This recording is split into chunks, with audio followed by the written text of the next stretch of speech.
Acho que já tem alguns anos, né, que veio aqui. 4 a 5 anos. E é missionário na Itália, né?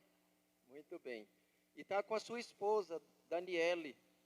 Irmãos, como a esposa é importante, né, na vida do obreiro, hein? Se ela não estiver conosco, nos ajudando, é aquela que está mais perto, né? Até sofrendo junto muito dos embates, do sofrimento, né? Então nós louvamos a Deus também pela sua vida.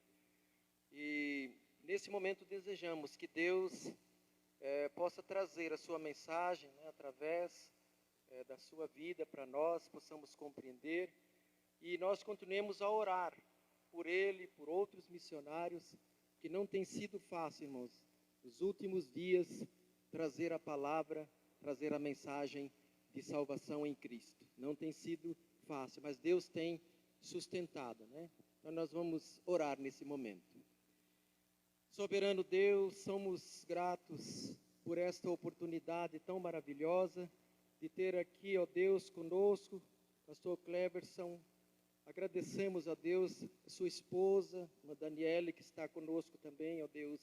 Obrigado, ó Deus, por essas vidas com as quais, ó Deus, como instrumento, tens levado as boas novas de salvação a tantas pessoas, Senhor.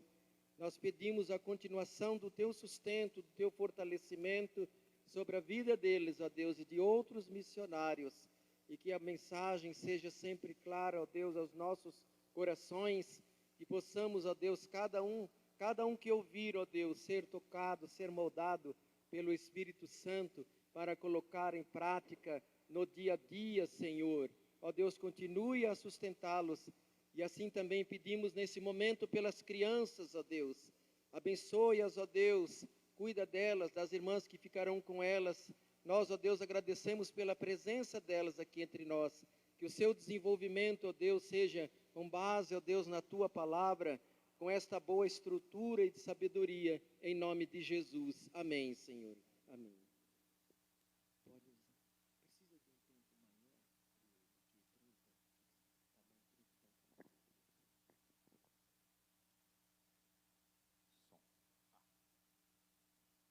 Graça e paz, meus irmãos. Bom poder estar aqui, participar da ceia com os irmãos neste domingo precioso para todos nós, porque podemos estar juntos, né? Louvando a Deus. Olha, eu não sei quantos de vocês aqui são filhos de italiano. Tem alguém aqui, filho de italiano? Levanta a mão. Quantos são italianos aqui? Quantos são netos de italianos? Deixa a mão levantada. Bisnetos de italiano. Bisnetos. Deixa a mãozinha, não fica tímida não. Levanta assim, aí. Quantos são tataranetos ou casados com netos, com bisnetos de italiano? Tem algum grau de parentesco com algum italiano na família, mesmo que seja lá atrás? Levanta a mão, deixa eu ver.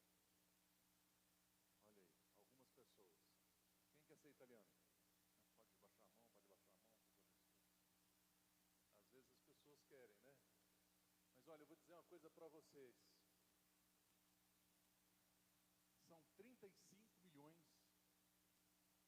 de italianos no Brasil. Porque quando a gente pergunta se é descendente de italiano, a ligação pelo sangue não importa quantas gerações. Você é um italiano. Entende? 35 milhões só no Brasil. São 60 milhões de italianos lá. Agora você já imaginou se esses 35 milhões de italianos no Brasil, descendentes de italianos no Brasil, resolvessem se interessar mesmo a conhecer a Itália, ou até mesmo ir para a Itália? Mas por que eu estou dizendo isso? Porque talvez a imagem que a gente tem de um determinado lugar ou de um povo é aquilo que alguém nos contou lá há muitos anos, ou então de uma venda de uma indução realizada, inclusive, pela mídia. O que é que vem à sua mente quando você pensa em Itália? Rápido. Roma, pizza, quê? Gelato, foi buscar, ó. Maravilha, quê? Macarrão, isso mesmo, o que mais? Azurra. O imperador. Pizza, já disse. Como? Nhoque. Então, tem um que citou várias vezes a mesma coisa, só voltado para a comida. Deve ser algum gordinho que come. Que beleza. Pois é, exatamente. E talvez músicas italianas, o Vaticano, não é? Outro dia eu fiz essa pergunta em um determinado lugar e me responderam assim de pronto. Um país cristão. É o que às vezes as pessoas têm também na memória. Será? Quando eu peço para você olhar para mim, olhe para mim, todos vocês, olhem para mim. E agora aponte na minha direção o seu indicador. Aponte na minha direção o seu indicador. Olha. Olhe para você agora e veja se você está indicando para mim um indicador. Se você está apontando o indicador. Mudaram, né? Indicador.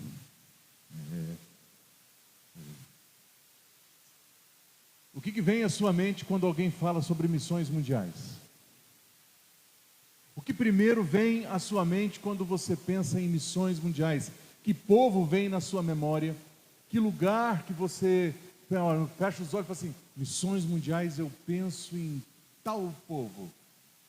África. Não precisa nem pensar muito e nem fechar os olhos. E por que isso acontece? Porque nós falamos muito de África. Nós falamos bastante em algumas campanhas, enfatizamos bastante. A África precisa? Precisa. Mas os italianos também. Não, mas existe determinados povos e determinadas etnias que precisam mais. Quem disse? Porque são mais pobres. Espere, nós estamos falando de Cristo. Existem muitas ações que nós devemos ter em conjunto, de ações chamadas ajudas humanitárias, que isso vai inclusive além do fato de nós sermos cristãos. É do ser humano ajudar o semelhante, aquele que está com fome, aquele que está sofrendo. Se espera, inclusive, que o governo ou os governos se mobilizem, criem situações em que os menos favorecidos, eles sejam alcançados. E a igreja, evidentemente, ela se sensibiliza com aquele que está morrendo de fome, está sofrendo, ou que tem menos.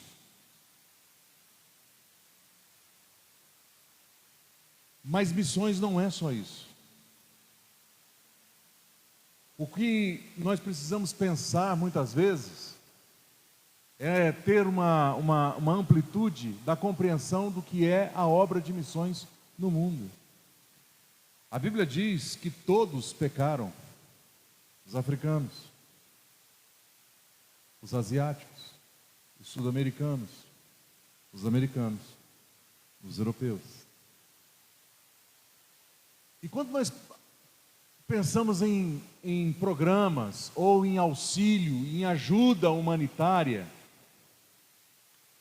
nós bem sabemos que existem o mundo aí secular para poder cooperar, e às vezes fazemos trabalho em conjunto.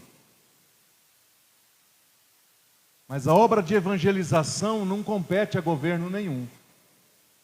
Não espere deste ou daquele outro governo para trabalhar a questão da evangelização. É a igreja quem faz. Só a igreja. E aí, nesse ponto, é que nós devemos pensar a respeito de missões. Porque quando Deus diz, coloca aí para mim, já mudando a tela, quando o Senhor Jesus, que é Deus, mostra esse texto que você já sabe de cor, a grande comissão, o versículo 18, ele não pode ser tirado fora, irmãos. Porque o versículo 18 diz que Jesus recebeu toda a autoridade no céu e na terra. Ele está dizendo nada mais nada menos que Ele é Deus.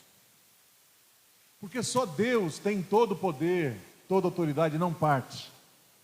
Existem aqueles que, outorgado ou deliberado da parte de Deus, tem certo poder, certa autoridade, mas todo o poder, toda a autoridade, só Jesus Cristo tem. Por isso, Jesus é Deus, porque só Deus pode ter toda a autoridade no céu e na terra. E por conta da autoridade que Jesus tem no céu e na terra, todo o poder que Deus é que nós vamos fazer discípulos. Nós não vamos fazer discípulos pelas nossas habilidades. Nós não vamos fazer discípulos porque conhecemos mais, estudamos mais, pesquisamos mais, participamos de mais reuniões, nada disso. Nós vamos fazer discípulos por conta da ordem que Ele nos deixou, mediante a sua autoridade delegada a nós. Nós só vamos fazer discípulos porque o Senhor nos outorgou, nos autorizou a fazer em seu nome. E isso aonde?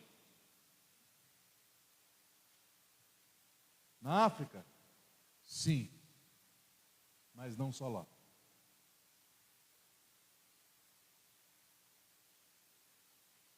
Eu sei que como missionário, às vezes a pessoa, olha, hoje vai um missionário na igreja, então nós vamos ouvir histórias tristes. Missões não é isso. Faz parte da obra missionária a luta, o empenho, a dedicação. Mas eu celebro muito mais as conquistas e as vitórias. Eu tenho aprendido com o Senhor valorizar mais aquilo que Ele tem nos dado e as promessas dEle. Portanto, o texto diz que nós devemos ir por todas as nações, por todos os lugares, por todos os povos, fazer discípulos por todas as nações, batizando, ensinando. E aí a celebração está em que nós vamos para a Itália, inclusive, sob a autoridade de Jesus Cristo, mas na alegria por conta da promessa que Ele nos dá, no final do texto do versículo 20, que estará conosco todos os dias. Esse todos os dias, até o fim dos tempos, significa dias de paz e dias de guerra. Dias de sol e dias de chuva. Dias de abastança e dias de escassez, de recursos, inclusive. Por que será que nós investimos nos lugares em que nós julgamos ser mais fáceis ou mais baratos na obra de missões?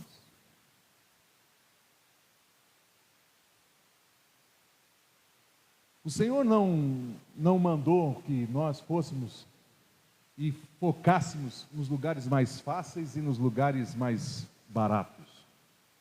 Eu não estou indo nem para um lugar mais fácil e nem mais barato.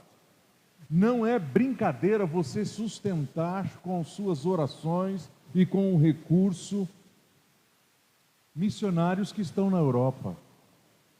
Agora deu uma melhoradinha, mas no final do ano, quando eu estava lá, estava 7 por 1.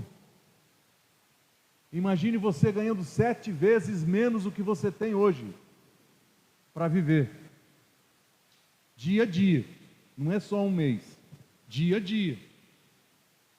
É um desafio enorme. Então manter um missionário lá, aí você faz um cálculo, fala assim, não, então eu consigo manter 10 missionários em um determinado lugar do mundo e não consigo manter um missionário na Europa. Só que tem um detalhe, a quantidade de pessoas que têm se mudado para a Europa é grandiosíssima, é gigantesca. A Itália já era o país, pastor, que mais recebia ucranianos antes da guerra. A comunidade ucraniana na Itália já era de 260 mil. Agora estão esperando 1 milhão de ucranianos na Itália de uma só vez. São 80 milhões de pessoas, mais um pouco, inclusive, agora com a guerra vai passar esse número. Mais de 80 milhões de pessoas são refugiadas. Elas buscam muitos outros lugares e a Europa é um dos pontos onde elas vão buscar guarida. Talvez a gente esteja focado apenas numa área de missões, mas eu convido você a fazer uma reflexão mais ampla. Todos precisam saber, todos pecaram e destituídos estão da glória de Deus, todos, a Itália faz parte. E quando a gente pensa, por exemplo, numa questão de país cristão que vem à nossa mente por conta do Vaticano, deixa eu dizer uma coisa para você, a sede romana é lá, da igreja romana é lá, já diz igreja romana. Mas a maior mesquita em toda a Europa também está lá. Disso não sei se você tinha conhecimento. E talvez você não saiba, mas os cristãos não chegam a 1% da população italiana, não chegam a 1%, não chega a 600 mil. Todos os evangélicos do país inteiro. E se nós pensarmos só nos batistas, nós não chegamos a 20 mil. Porém, os muçulmanos passam de 5 milhões. E a gente está pensando apenas em fazer missões de tempo em tempo para socorrer uma situação aqui, outra situação lá. Às vezes a gente pensa assim, mas é muito difícil manter, segurar essas cordas. A gente fica buscando resultados.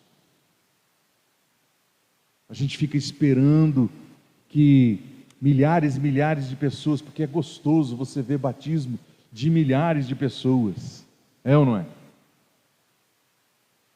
Tem lugar que você fala, quem quer aceitar Cristo e aceitar, receber, eu quero, ele levanta a mão.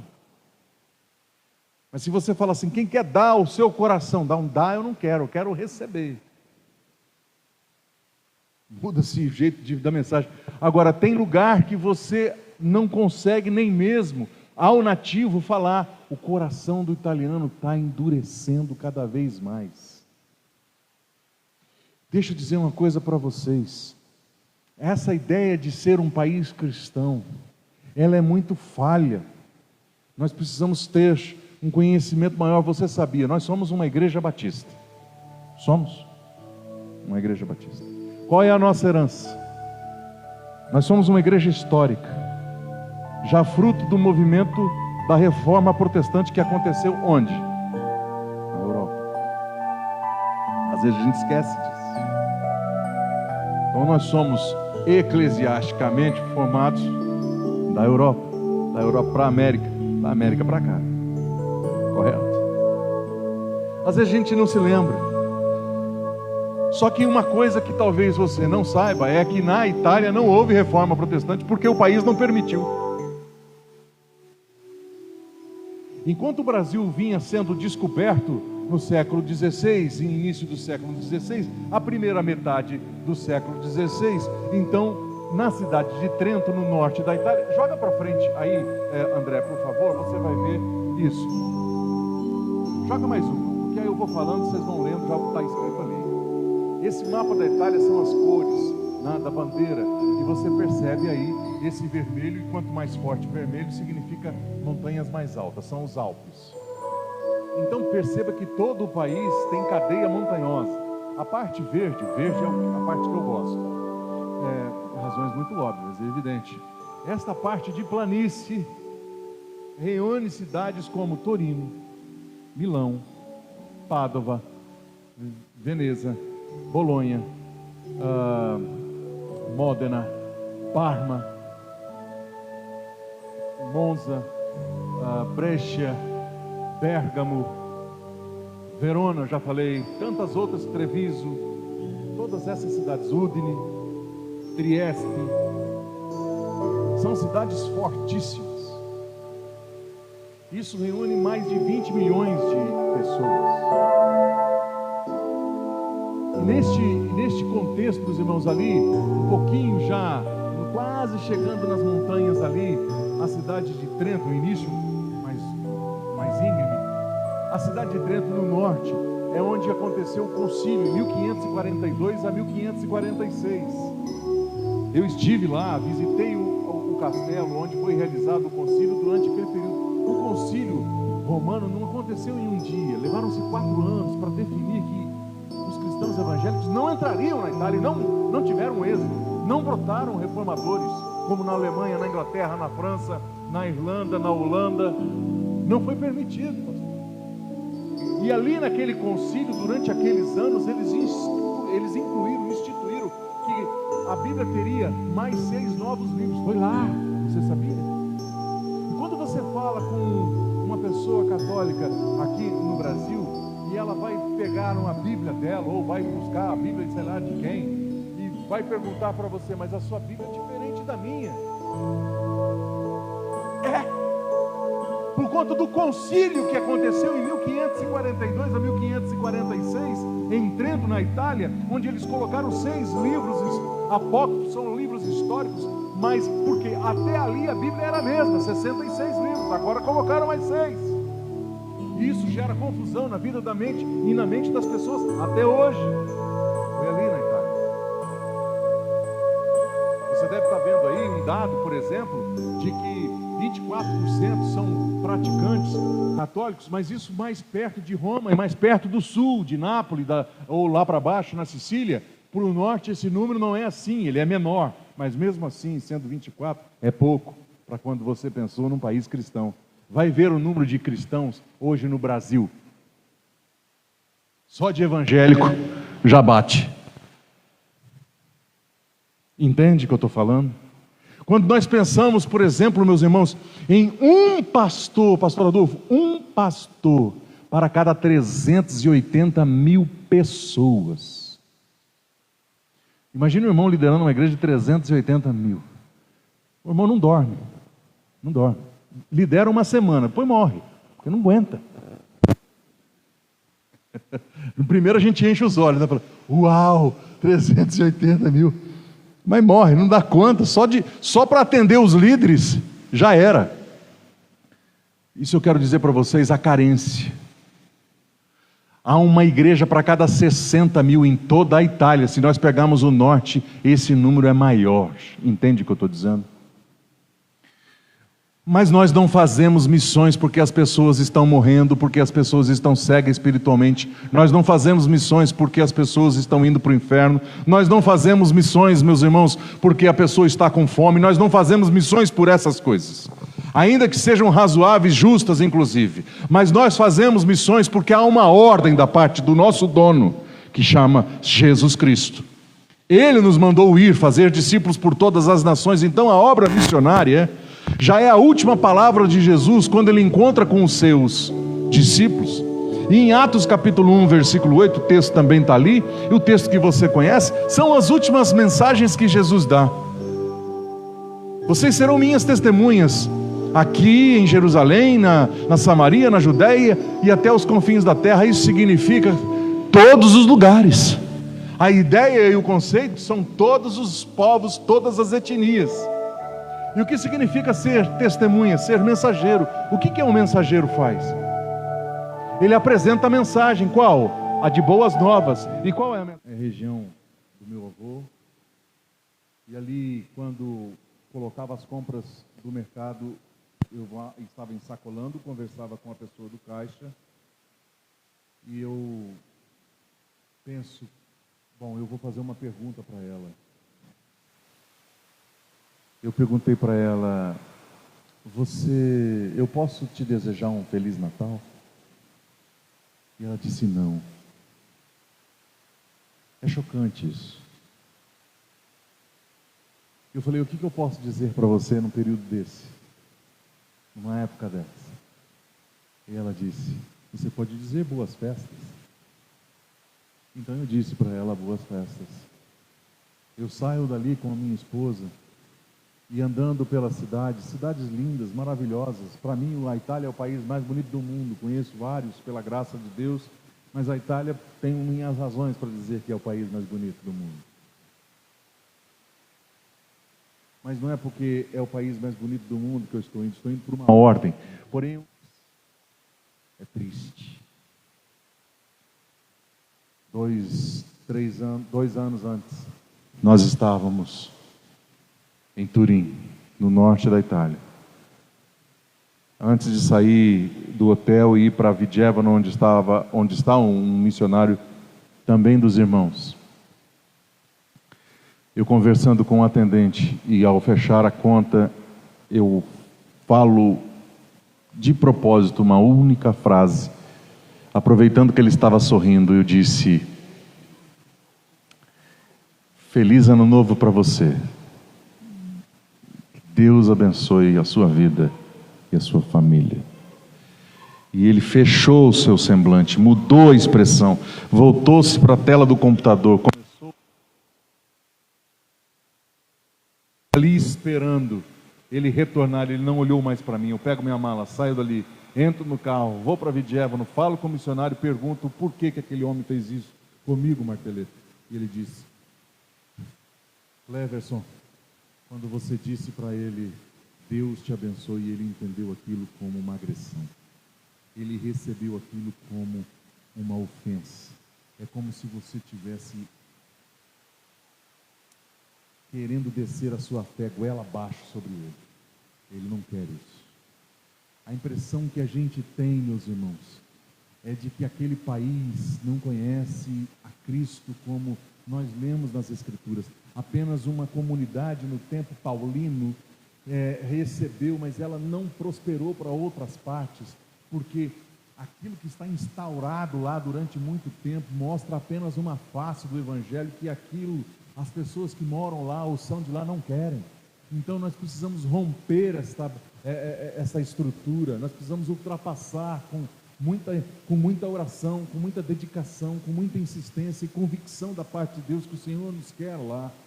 A maior parte dos missionários que lá estão, eles não resistem 3 anos de trabalho.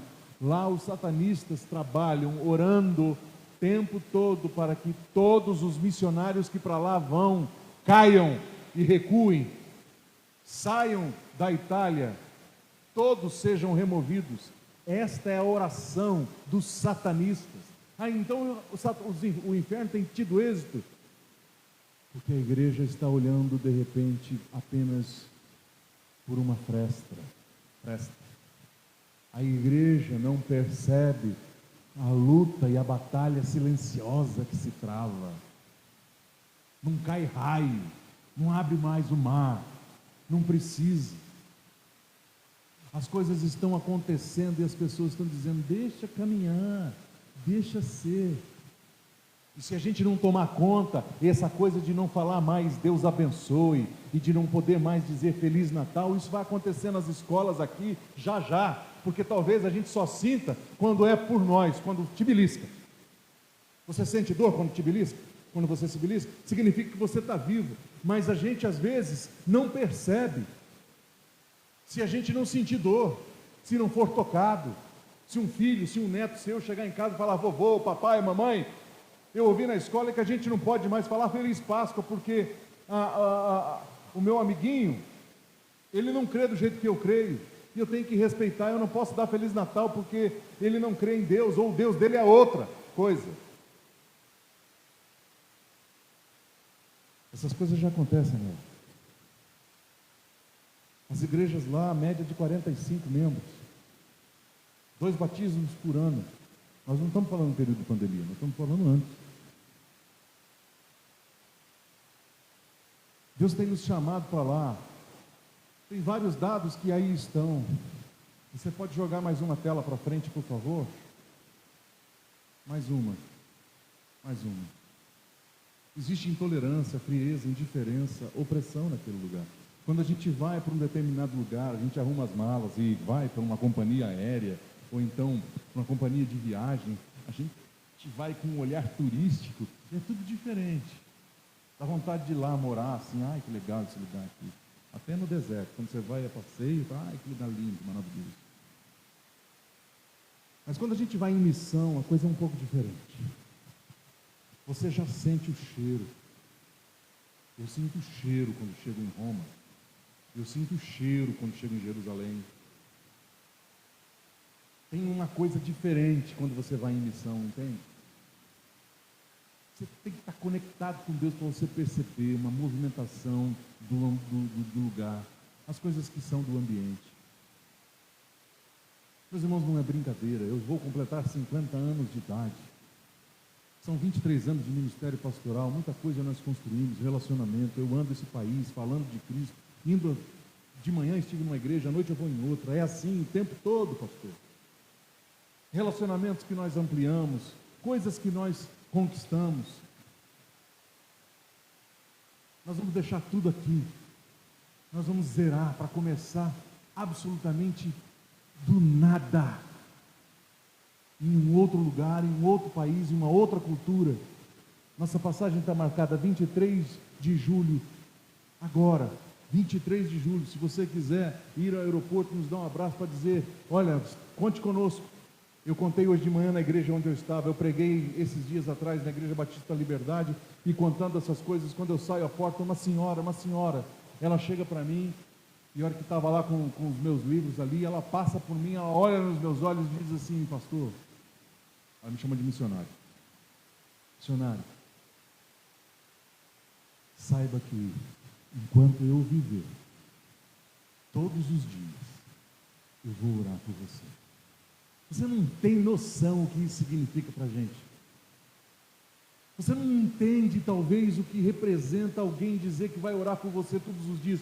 Porque eu tenho testemunhos, eu poderia contar aqui a noite inteira, sem exagero, de testemunhos a respeito de oração, de efeito das orações daqueles que são justos ou justificados em Cristo Jesus. Eu já experimentei algumas dessas em viagens missionárias. Nem me lembro se eu contei alguma aqui no passado. Mas Deus age em favor, meus irmãos. Eu gostaria que você pensasse naquilo que você está ouvindo. Este PowerPoint está lá com o André. As informações ficam à disposição dos irmãos para orarem. Coisas talvez que os irmãos não tinham, mas são dados importantes. E eu quero concluir minha fala. Joga mais uma imagem para frente, por favor. Os desafios, mais uma. Segura só essa imagem, olha aí, que casal bonito, né? Você pode nos abraçar de diversas maneiras, começando pela oração. Eu tenho insistido nas igrejas por onde passo. Não vai ser fácil manter-se financeiramente lá. A gente sabe disso. Mas Deus tem doador para todo o projeto dele. De repente ele tem aqui. Agora, eu preciso ter certeza de gente que vai orar por nós. Gente que vai orar por esse casal aí, Cleverson e Daniela. Lá ela vai chamar-se Daniela, é o nome dela, Daniele. Mas lá ela vai se chamar Daniela. Você vai falar por quê? Porque Daniele lá é nome de homem. E eu sou heterossexual. Então, casado com mulher. Então, não dá problema. Nós estamos indo. Mas você pode vir com a gente. Orando. Joga mais uma imagem. Mais uma. Depois você volta nessa. Ofertando. Você pega o seu celular, você aponta assim, ó, para tirar foto para esse QR Code, já abre o cadastro de adoção na Junta de Missões Mundiais. Mas esse aí é o nosso número. E você pode fazer contato conosco. Você não precisa fazer agora. Você pode só registrar se você quiser. Eu estou assustado com todos aqui que já levantaram os seus celulares para a tela. Você pode participar conosco. Eu não sei, a igreja tem missionário na Europa, pastor? Na Europa?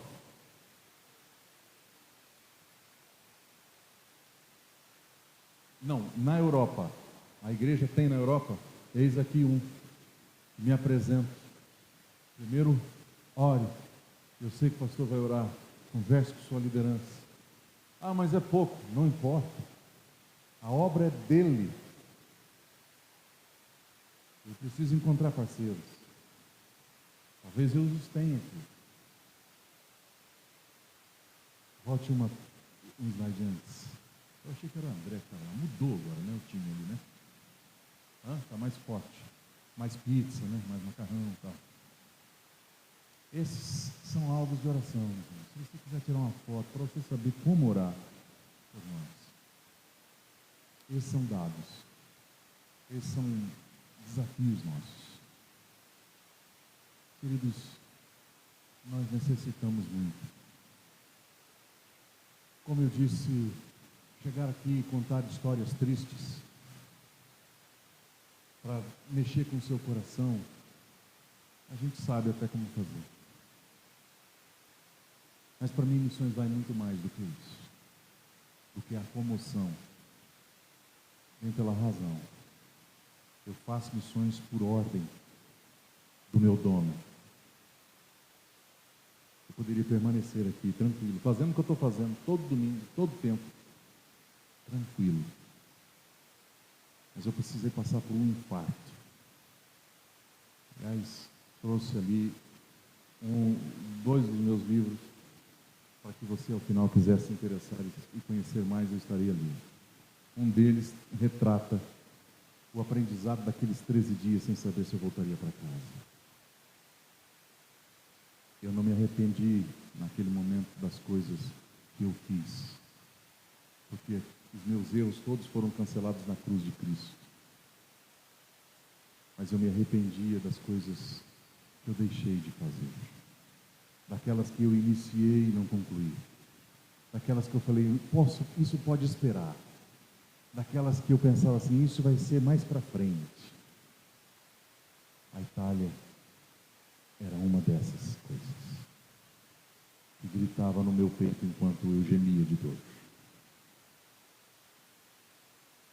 Eu queria que você lembrasse de nós em oração primeiramente. Quantos aqui? Eu não quero constranger você. Não precisa levantar a mão para me agradar. Mas se Deus está falando ao seu coração que você vai orar por Cleverson e Daniele, não é eu fazer uma oração da fome, aquela oração, sabe, que com fome, passa mal, passa bem, em nome de Jesus, amém. Colocar esses pedidos, orar por nós, manter contato conosco. Pastor, eu quero relacionamento com as igrejas. As igrejas precisam saber o que o missionário tem enfrentado, para compartilhar inclusive as vitórias. Você pode levantar sua mão se você vai orar, se você se compromete a orar. Não precisa se constranger, só preciso saber, olha meu irmão, olha ao redor. São pessoas que se comprometem a orar por nós. E aí é vocês com Deus. E a sua oração pode muito em seus efeitos. As orações podem muito em seus efeitos.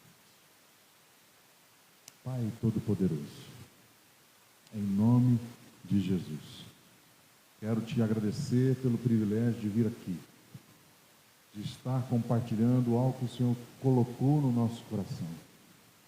E em nome de Jesus Cristo, o Senhor conhece todos aqui, tem pessoas que estão desejosas de ir para o campo, tem pessoas que querem, ó Deus, se envolver mais com o teu trabalho, tem pessoas, ó Deus, que querem realmente se dedicar para interceder, somando num ministério extremamente relevante e importante. E há pessoas que desejam também participar conosco, nos apoiando financeiramente. Todas essas pessoas, estas que estão aqui, aquelas que nos acompanham em algum momento pela internet, o número e o contato estão disponíveis. Ó Deus, faça-nos tornar conhecedores dos parceiros que o Senhor tem e está nos entregando para este projeto. Viva Itália, para a tua glória, a glória de Cristo Jesus. Amém. Pastor, muito obrigado pela oportunidade. Eu louvo a Deus pela sua vida. Agradeço pela igreja. Está aí na frente 2 slides que são dos meus livros. Se você puder já mesclar, eu estarei ali ao lado, ao final, para conversar com você, se você estiver disponível. Tá bem? Muito obrigado.